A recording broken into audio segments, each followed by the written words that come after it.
Yeah, good morning, children.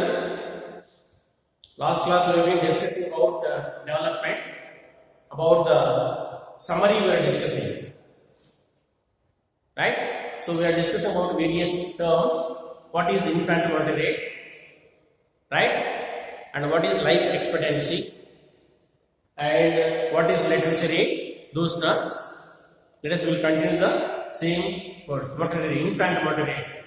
Infant mortality rate is very high in Bihar, Orissa and Madhya Pradesh because there the literacy level is very low. Most of uneducated. They don't know how to take care. They neglect the family members. They don't provide medical facilities. So time tells finally death. So therefore, lack of medical facilities, lack of awareness, lack of education.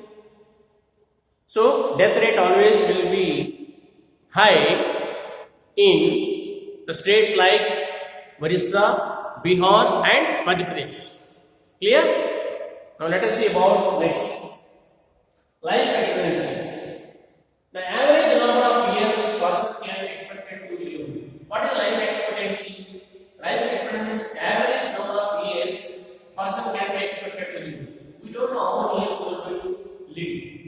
The average number of years person can be expected to live. It is called as life expectancy. Here let us read. Proportion of population above age 7 which can read or write. They ask you what do you mean by literate. You can write literate means one who can able to read or write with respect of any language. But compulsory one should, he or she should be have 7 years of age compulsory. One should have 7 years of age compulsory. Able to read or write with respect of any language. He or she can be considered as literate. Clear, children? So what do you mean by literate? Literate means one should have 7 years of age compulsory, able to read or write with respect of any language. With respect of any language, he or she can be considered as literate. Here, now see longevity. What is longevity? It shows a long and healthy life in a person. Longevity means it shows long and healthy life of a person. Net attendance ratio. A total number of children of age group of 6 to 10 attending school out of the total number of children in the same age group. Net attendance ratio. Now coming to the sustainable development. The development meets the needs of the present generation without compromising the actual ability of the future generations to meet their own needs. So whatever resources available, it is our duty to preserve it so that the leftover resource can be used for the future generations. That is what is sustainable development.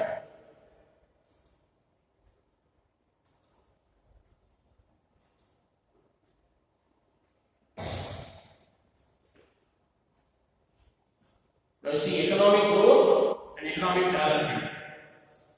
Economic development is something more than economic growth. Economic development is something more than the economic growth. Growth is only at a certain standard. Then economic development is a long process. See here, example here per capita income. Here, this is the growth just. And one by one, if you go, it keep on increases. So there is a development. So development, progress. Real per capita income. So slowly it goes on, increases.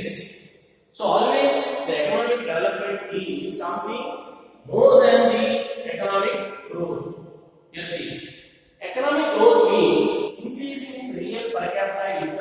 of a country over a period of time. So economic growth means increasing the per capita income of an average income of a country in a period of time. Right, children? In the case of economic development means increasing income along with the reduction in poverty and inequality of income. Poverty and inequality of income. That is economic development. Here you see.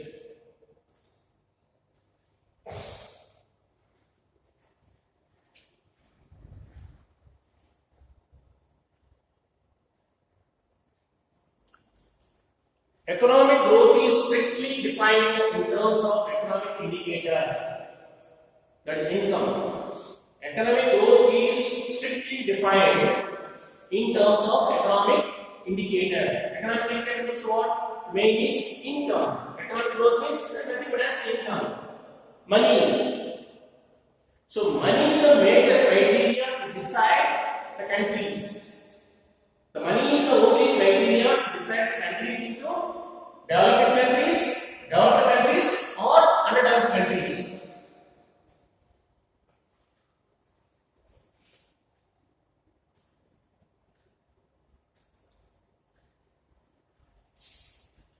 The economic development involves not only the economic indicators but also social democratic indicators like literacy, health services, etc.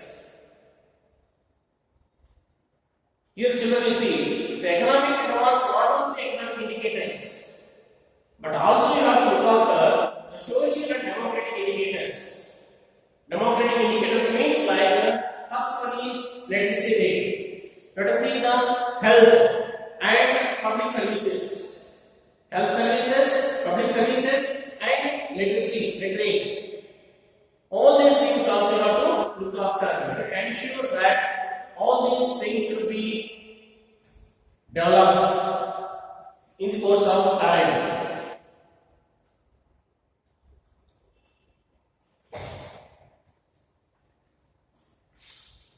Economic growth involves quantitatively changes, hence it is a comparatively measurable. Yes. It is economic growth. And always then they have to comparison. Quantitatively and qualitatively.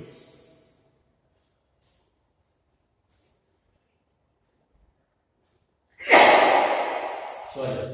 Here you see qualitative observations and qualitative observations. Here qualitative observations, use your sense to observe the results. Whereas there are made with the instruments such as rollers, balances, graduated cylinders, breakers and thermometers. These results are measurable.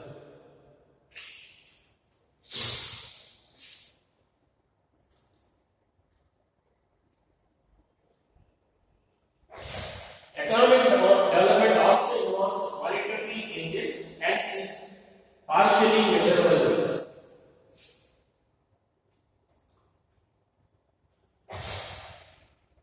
These are children.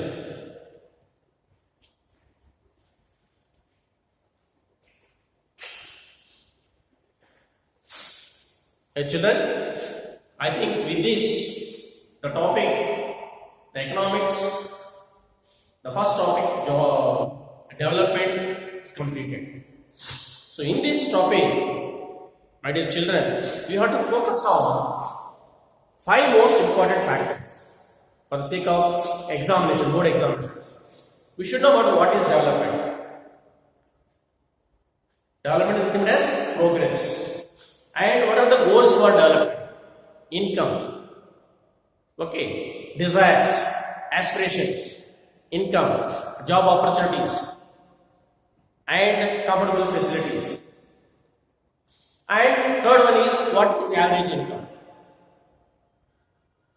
Average income nothing but as the total income of a country divided by the number of persons in a country, the total population of the country. That is average income. This average income is also called as per capita income. I've been telling you children, don't confuse. Sometimes they ask you in examination, what do you mean by per capita income? So per capita income means the total income of a country by the total population of a country.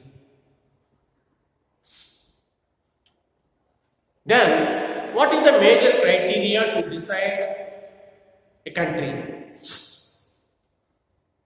Major criteria to decide country is what is income. Income is the major criteria to decide a country. Either it is developed country or developing country or underdeveloped country. So income is the major. So based on the average income, based on the per capita income, you can divide the countries into different ways. Then if you see the India's per capita income is 1,350 per annum according to US dollars. They mentioned, yes. Textbook, let us go through it, yes. And this per capita income also, they compared by taking all the neighboring countries, Sri Lanka, Bangladesh, Pakistan, Nepal, Bhutan. If you take, even Sri Lanka is ahead than the India. See, there is one table has given in our textbook. So Sri Lanka is better position than the India. So per capita income always will be, countries always will be divided based on the per capita income. And last one is sustainable development. So sustainable development, one has to sustain the resources for these resources for the future use of generations. That is what is meant by sustainable development. It's very important. So these are the things already we have discussed. And I hope you understood and try to make notes. If any difficulties, any problem, please, when you come back to school, we'll discuss and clarify your doubts. Now you have to prepare seriously for your board examinations. Due to pandemic COVID-19, we have been facing so many problems. With all that, from our side, we are doing our level best. Of course, boys also having some problems. May not having the phones, may not see. So all things will be sorted out. Once you come back here, you have to be very serious. You have to focus on only academics. Only academics. You have to show excellent results in this year. Children, thank you.